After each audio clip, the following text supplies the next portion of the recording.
नमस्कार, आप देख रहे हैं एनएमएफ न्यूज। आपके साथ मैं हूं नम्रता चौधरी। वक्फ संशोधन बिल पर पहले लोकसभा में चर्चा हुई, पास हो गया, फिर राज्यसभा में चर्चा हुई, पास हो गया और आखिरकार राष्ट्रपति की मंजूरी मिलने के बाद यह वक्फ कानून बन चुका है और आज से पूरे देश में लागू भी हो गया है।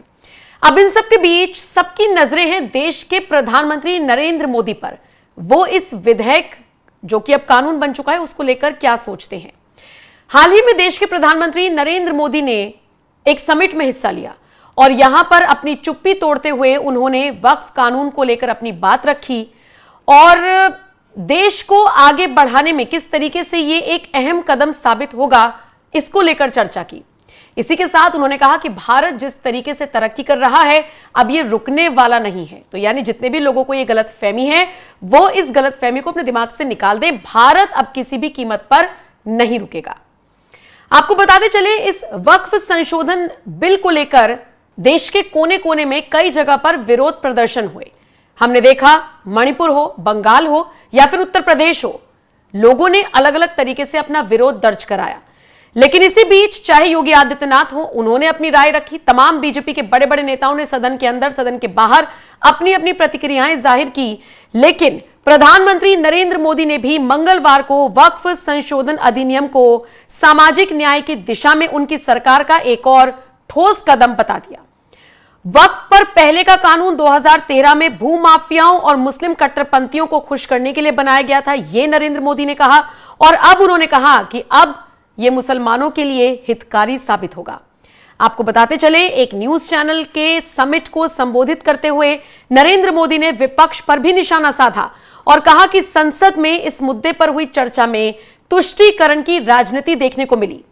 दूसरी तरफ उन्होंने कहा, भारत की आर्थिक स्थिति का जिक्र पहले उन्होंने किया और फिर कहा कि हमारी सरकार ने इस साल के शुरुआती 100 दिनों में भविष्य के लिए मजबूत नींव रखी है और भारत अब रुकने वाला नहीं है। इसी दौरान प्रधानमंत्री मोदी ने कांग्रेस को भी जमकर खरी खोटी सुनाई, कांग्रेस पर भी अटैक किया। और उसके बाद जब बारी आई नए वक्फ कानून पर बोलने की तो नरेंद्र मोदी ने दो टूक कह दिया। 2013 में कांग्रेस के नेतृत्व वाली यूपीए सरकार की ओर से लागू किए गए वक्फ अधिनियम से यह भ्रम पैदा हुआ कि यह कानून संविधान से ऊपर है। उन्होंने केरल में चर्च की संपत्तियों, हरियाणा में गुरुद्वारे की संपत्तियों और कर्नाटक में किसानों की जमीन के अलावा सरकारी संपत्तियों पर जिस तरीके से वक्फ बोर्ड ने अपना दावा कर दिया उसका हवाला दिया। और इसके बाद प्रधानमंत्री मोदी ने कहा कि संशोधित अधिनियम समाज और मुस्लिम समुदाय के हित में है। इसके बाद उन्होंने इस शानदार कानून को पारित करने के लिए बधाई दी और कहा, संसदीय इतिहास में दूसरी सबसे लंबी चर्चा हुई। उनकी सरकार ने इस साल के पहले 100 दिनों में अपनी नीतियों के साथ संभावनाओं के नए द्वार खोले हैं और इसी के साथ उन्होंने कह दिया कि भारत ना ही अब झुकने वाला है ना ही रुकने वाला है। बहरहाल वक्फ संशोधन बिल दोनों सदनों से पास होने के बाद, राष्ट्रपति की मंजूरी मिलने के बाद कानून बन चुका है, लागू हो चुका है और अब इस पर देश के प्रधानमंत्री नरेंद्र मोदी ने भी अपनी राय रखते हुए कह दिया कि यह देश को आगे बढ़ाने वाला एक कदम साबित होगा। और इसी के साथ उन्होंने कहा कि यह मुस्लिम समुदाय के लिए भी हितकारी साबित होगा।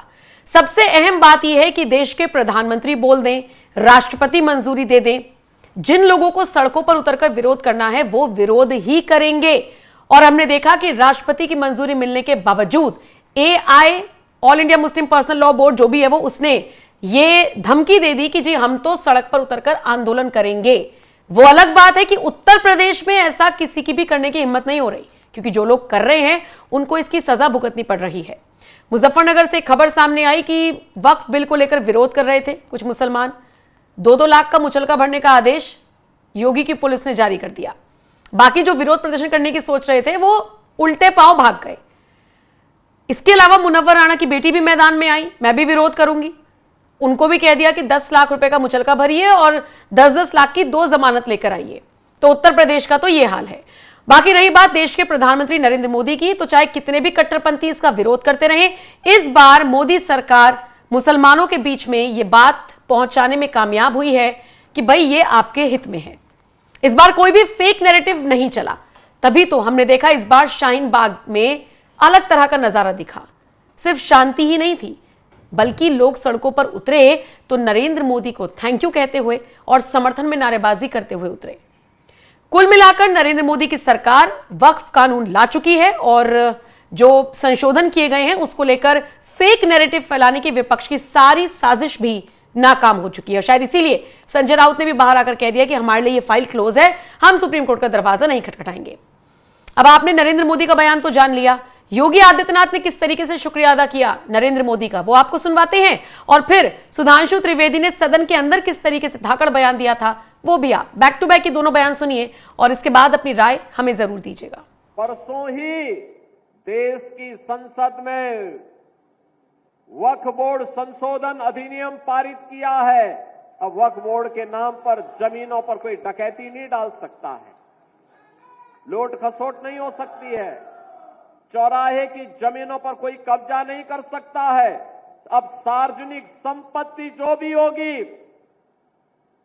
जो राजस्व की भूमि होगी, उसका उपयोग विद्यालय बनाने में, चिकित्सालय बनाने में, कॉलेज बनाने में, मेडिकल कॉलेज बनाने में, ऐसे बैराज बनाने में, गरीबों के लिए आवास बनाने में ही उसका उपयोग होगा। किसी बोर्ड के नाम पर लूट खसोट हमेशा के लिए लगाम लगाने का काम किया है। वक्फ बोर्ड संशोधन अधिनियम पारित होने के कारण अब ये मनमानेपन पर लगाम लगेगी। मैं इसके लिए प्रधानमंत्री मोदी जी का, गृह मंत्री अमित शाह जी का हृदय से आभार व्यक्त करता हूं, क्योंकि उत्तर प्रदेश में भी लाखों एकड़ लैंड वक्फ बोर्ड के नाम पर नाजायज तरीके से कब्जा करने का काम हुआ था। इसमें किसी गरीब का कल्याण नहीं हो रहा था, चंद लोगों के लिए लूट का एक माध्यम बन गया था। इस लूट पर अब लगाम लगेगी, सख्ती से लगाम लगेगी और उसी लगाम के क्रम में आज हम सब आपके बीच यहां पर आए हैं।